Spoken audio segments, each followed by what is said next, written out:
Chapter 4, Chapter 23, Into the Secret. I'm almost home on Wednesday afternoon, and my phone rings. The name Hank comes up on the screen. I don't really want to talk to him, but I also don't want to be rude. Hi, Hank. Hi. I just got home. I compared the buttons I picked up on the playground today to some of the buttons I got from your tray at lunch that first day that we all brought stuff, and I'm pretty sure they're the same buttons. I don't say anything, so he keeps talking. The colors, the material, the sizes, the design, they're all the same. And there's a tiny mold mark on the back of some of the dark red buttons, and the mark on the ones that I got from you is identical to the mark on the ones that I picked up outside in the field today. Interesting. Yes, interesting. So I think you spread those buttons on the field at school, and I'd like to know if that's the truth. I'd also like to know if this is part of your war against Ellie.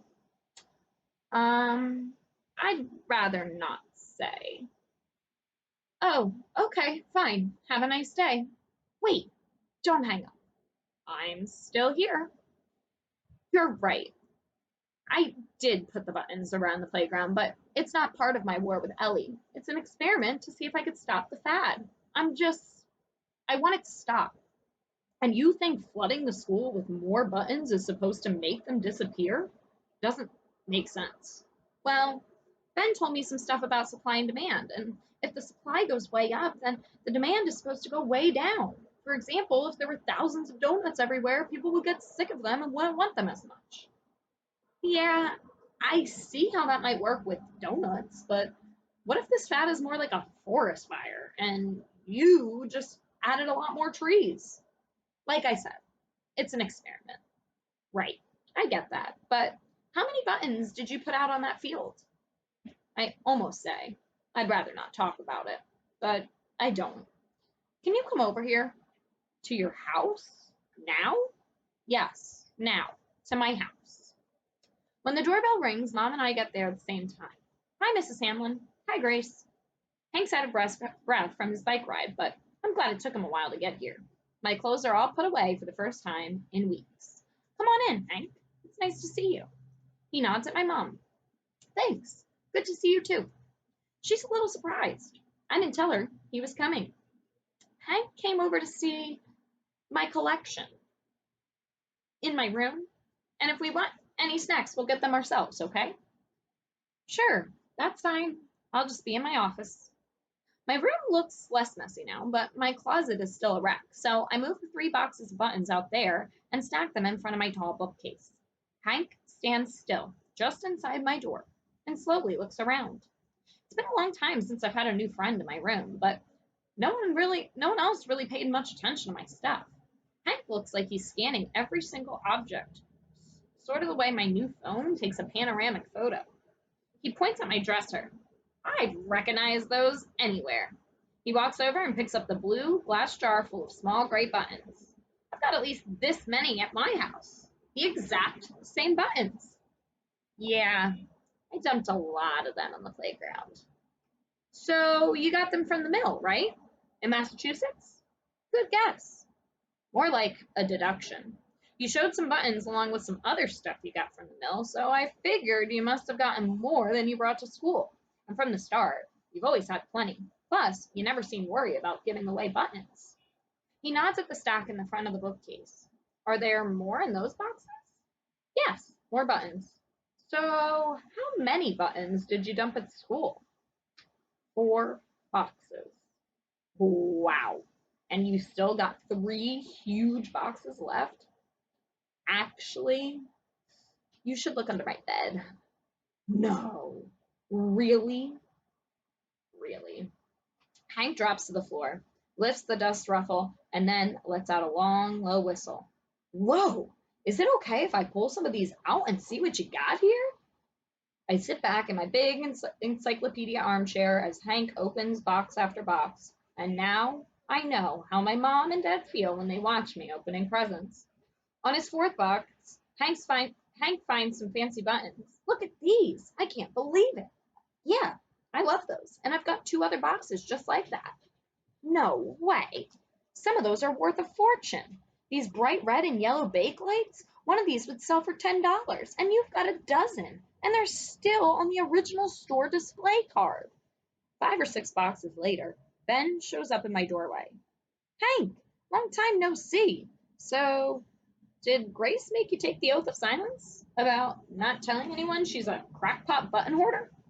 Hank looks lost. He shakes his head. Very funny, Ben. You can go now. Because she made me swear that I wouldn't tell a soul, you must be a very special young man. Mom, Ben's bothering us. She calls up the stairs. Ben, come here, please. Coming, Mother. Ben grins at us. Well, you two have fun, all right? I'm blushing 9 shades of pink, but Hank doesn't seem to notice. He's already deep into a fresh box of brilliant blue celluloid buttons, comparing all the different sizes. After the last box is open, Hank leans back against the end of my bed, his long legs stretched out straight on the floor. Whew! Your grandfather sent all of these from Massachusetts? Yep. They arrived the first week of school on a big wooden pallet. He's quiet for a moment. Ben says, I know Ben was teasing, but does anyone else know you got all these? Me, Grandpa, Mom, Dad, Ben, and now you. That's it.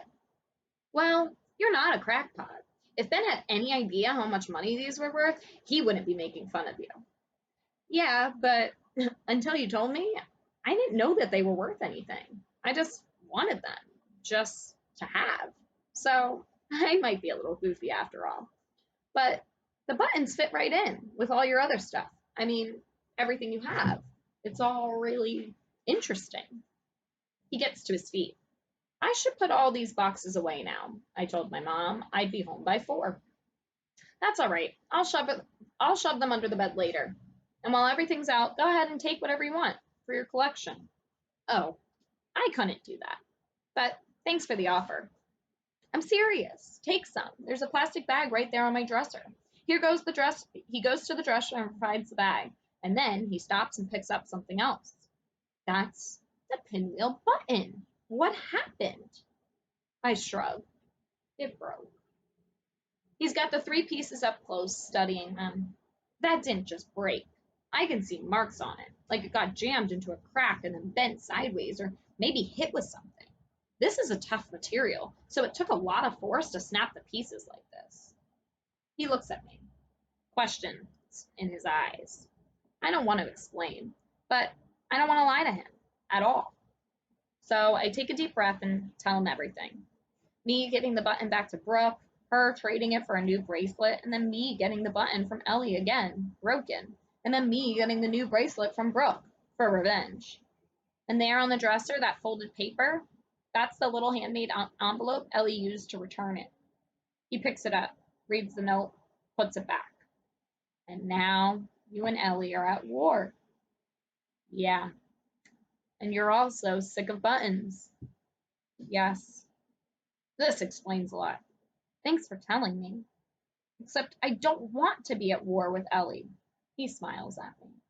Yeah, I knew that. You did? Yeah. I can't think of what to say next. He puts the plastic bag back on my dresser. Listen, I'll get some of these buttons later, okay? I've really got to leave now. Okay. I follow him down the staircase and outside onto the front porch. Thanks again, he says, for asking me to come over. You're welcome. I'll see you tomorrow. Yep, see you tomorrow. I watch him pedal away, a little tall, a little awkward, his helmet perched on his head. As much as I don't want to be at war with Ellie anymore, if all these problems and all this stupid drama are the price I needed to pay to get to know Hank better, then I don't have any regrets. Not one.